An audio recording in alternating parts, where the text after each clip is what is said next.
আমি তারেক রহমান সরকারের প্রধানমন্ত্রী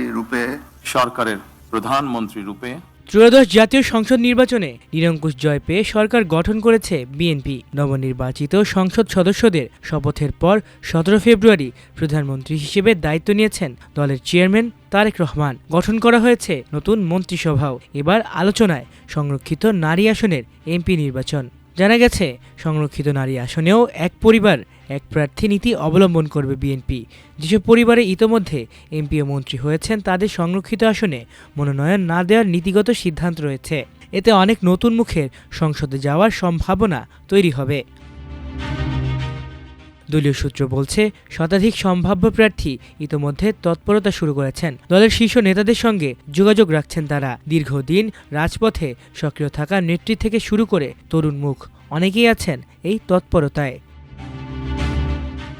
এবারের নির্বাচনে বিএনপি এককভাবে 212টি আসনে জয় পেয়েছে। সেই হিসেবে 50টি সংরক্ষিত নারী আসনের মধ্যে 35টি আসন পাবে দলটি। এছাড়া বিএনপি থেকে বহিষ্কৃত স্বতন্ত্র প্রার্থীরাও 7টি আসন পেয়েছেন। ফলে স্বতন্ত্ররাও সম্মিলিতভাবে সংসদে সংরক্ষিত নারী আসন পেতে পারে। আর তাদের যদি বিএনপিতে ফিরিয়ে নেওয়া হয়, তাহলে বিএনপির নারী আসন দাঁড়াবে 37টির মতো। বিএনপির বেশ কয়েকজন জ্যেষ্ঠ নেতা জানান, দলের নেতৃত্বের বিকাশ ঘটাতে এক পরিবার এক প্রার্থী এই নীতি মেনে চলা হবে। তারা জানান, এতে অনেক পরিচিত মুখ বাদ পড়তে পারেন।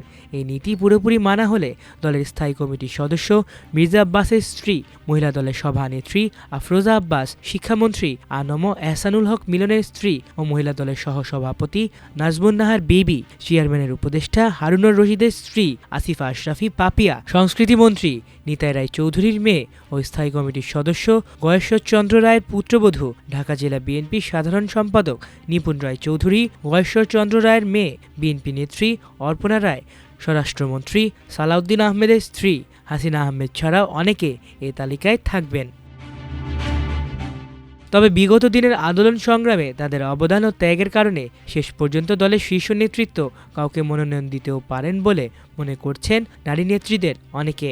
আবার অনেকে বলেন, অন্য রাজনৈতিক দলের নারী সংগঠনের তুলনায় মহিলা দল নির্বাচনে নিষ্ক্রিয় ও পরিকল্পনাহীন ছিল। অথচ দেশের অর্ধেক ভোটার নারী। নির্বাচনে জামাতের মহিলা শাখা যেভাবে কাজ করেছে, সে তুলনায় জাতীয়তাবাদী মহিলা দল তেমন আলোচনায় ছিল না। তাদের কোনো পরিকল্পনা বা কৌশল চোখে পড়েনি।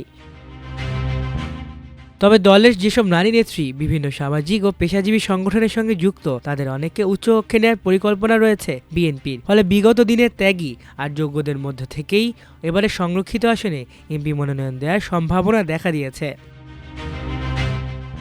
দলীয় একাধিক সূত্র বলছে, শুধু সুপারিশ নয়, মাঠ পর্যায়ের গ্রহণযোগ্যতা ও অতীত রাজনৈতিক ভূমিকার ওপরই সিদ্ধান্ত নেওয়া হবে।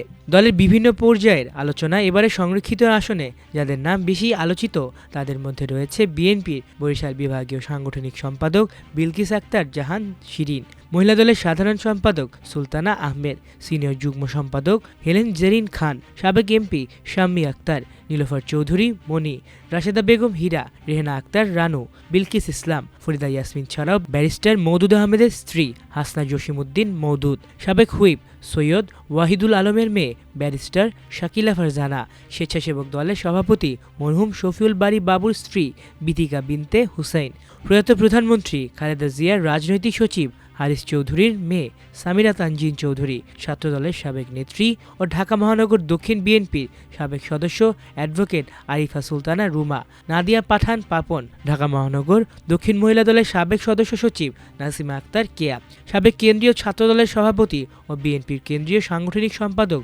প্রয়াত নাসিরউদ্দিন পিন্টুর বোন ও ঢাকা মহানগর উত্তর বিএনপির যুগ্ম আহ্বায়ক ও সাবেক কাউন্সিলর ফেরদৌসী আহমেদ মিষ্টি সংরক্ষিত আসনে মনোনয়ন পেতে চান এবং আলোচনায় আছেন। এর বাইরে সাবেক ছাত্রদল নেত্রী শওকত আরা উর্মি ও শাহিনুর সাগর, চট্টগ্রাম সিটি কর্পোরেশনের সাবেক কাউন্সিলর জেসমিনা খানম এবং ফটিকছড়ির গুম হওয়া বিএনপি নেতা শহীদুল আলম সিরাজ চেয়ারম্যানের সহধর্মিণী সুলতানা পারভিন, ময়মনসিংহ জেলা মহিলা দলের সহসভাপতি ও ফুলবাড়ী উপজেলার মহিলা দলের সভাপতি ফাসিনা হক লিরার নাম আলোচনায় আছে। সংরক্ষিত আসনের বাইরে কণ্ঠশিল্পী বেবি নাজনীন, রিজিয়া পারভিন ও কনক চাপাকে উচ্চকক্ষে দেখা যেতে পারে। তাদের মতো বিগত দিনে যেসব পেশাজীবী নারী আন্দোলন সংগ্রাম ছাড়াও ফ্যাসিবাদী আন্দোলনে নিজেদের সম্পৃক্ত করেছিলেন, তাদের এবারের মূল্যায়নের তালিকায় রাখা হবে। মাল্টিমিডিয়া ডেস্ক, আমার দেশ।